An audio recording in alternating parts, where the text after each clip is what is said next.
Nós aqui do canal Recado Secreto assistimos de tudo em matéria de manifestação dos nossos frequentadores e já fizemos um vídeo sobre desabafos, às vezes assustadores, como o de um jovem que pensava até em suicídio devido a problemas de disfunção erétil.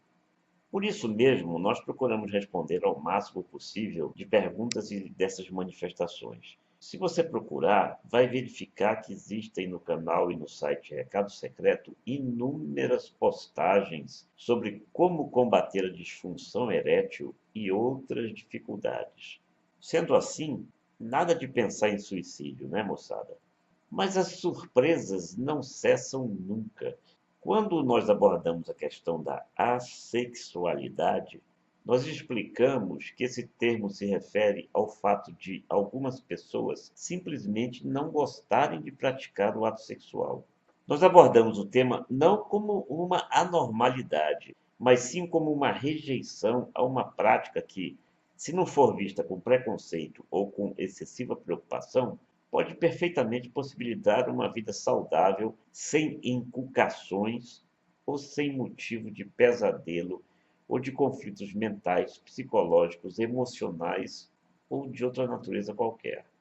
Mais até do que isso, nós explicamos que os assexuados muitas vezes conseguem manter até mesmo relacionamentos conjugais harmoniosos sem manter contato sexual, quando manifestam essa condição antes de estabelecerem esse vínculo. Você pode assistir aos vídeos clicando nos links acima.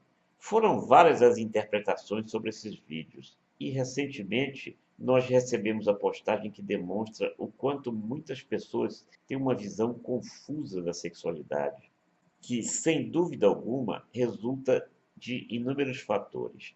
Também recentemente, nós publicamos um vídeo em que o Papa Francisco ressalta exatamente a importância da sexualidade, enfatizando que se trata de uma invenção de Deus e classificando a sexualidade como um dom divino. Certamente, o pronunciamento do Papa é uma resposta aos segmentos dentro da própria Igreja que fanatizam a sexualidade ou mesmo chegam a satanizar a sexualidade, como se fosse uma invenção daquilo a que chamam de diabo. O longo comentário feito por uma pessoa que certamente usa um pseudônimo está entre os que impressionam pela confusão de conceitos e abordagens em relação ao tema sexualidade. Ele ou ela, não dá para deduzir pelo pseudônimo e ainda devido à ausência de foto no perfil, cita como exemplo o caso aleatório de duas pessoas que se encontrem por uma rede social e que mantenham um relacionamento sexual durante 2 meses de namoro e depois resolvam se separar. Isso resultaria, na interpretação dessa pessoa que está fazendo o comentário, em sequela por algo que esse frequentador ou essa frequentadora, repito, classifica como atitude desastrosa e desequilibrada.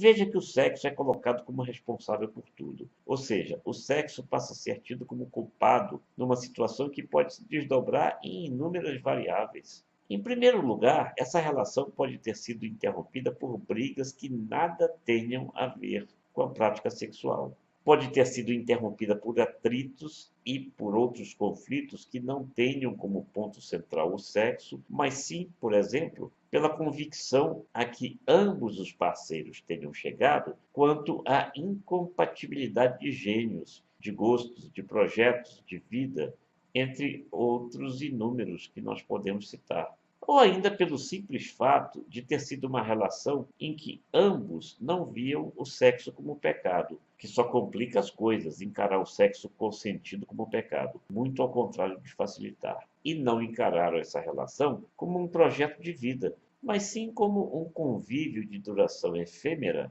em que não haveria sentido em não se conhecerem também sexualmente. Ou seja, a chamada amizade colorida que durou pouco, assim como poderia ter durado mais tempo ou por toda a vida, se transformando num relacionamento harmonioso.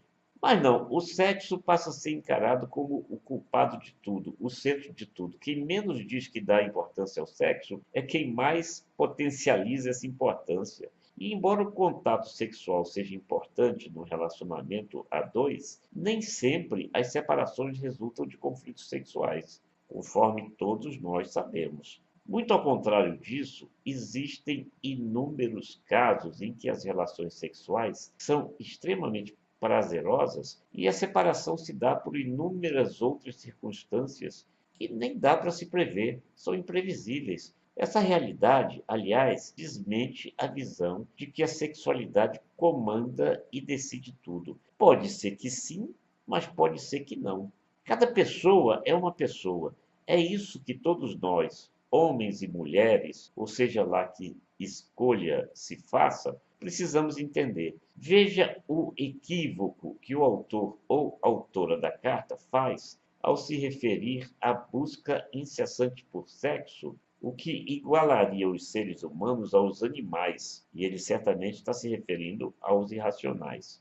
Ele ou ela, novamente falando, demonstra não apenas uma visão doentia de sexo, como também ignorância biológica, no sentido de desconhecer que a raça humana é exatamente a que foi agraciada com a possibilidade de sentir prazer sexual por toda a vida, de forma ininterrupta, quando, ao contrário disso, as fêmeas dos ditos irracionais estão limitadas aos períodos do chamado cio, quando então tem o poder de atrair o macho que não se interessa por elas fora desses períodos. O frequentador ou frequentadora usa adjetivos tenebrosos ao taxar como nojento, deteriorizante, ridículo e horrível o sexo entre pessoas de mais idade. Quem torna o sexo em tudo isso que ele ou ela falou não é o sexo entre pessoas de mais idade, mas sim o sexo não consentido, o estupro, a violência sexual, o assédio a crianças, entre outras barbaridades. Quem torna o sexo nojento, horrível e tudo o mais que possa ser dito como negativo não é o próprio sexo, mas as pessoas que praticam o sexo de forma indevida e condenável. Ou seja, quem torna o sexo impuro não pelo que o sexo representa, mas sim pela maneira como pratica o sexo. E também, ao contrário do que diz o frequentador ou frequentadora do canal, pessoas de mais idade podem perfeitamente manter relações amorosas saudáveis. Deixe que eles resolvam. Não queira reprimir, além dos jovens, também as pessoas de mais idade. Convença-se de uma coisa: a sua possível assexualidade não é sadia. Busque mais conhecimento, cure-se de repressões e traumas, afaste-se de fanatismo e aí então vai compreender a sexualidade como algo que dá origem à vida e que pode transformar a própria vida em si num acontecimento mais feliz se for praticado de forma saudável e com o prazer que a sexualidade pode causar entre dois seres igualmente saudáveis em corpo e em mente. Quer conhecer sexo sadio? Quer conhecer sexualidade, relacionamento e comportamento em alto nível? Visite também o site recadosecreto.com.br. Assine o canal, dê sua opinião, compartilhe o vídeo.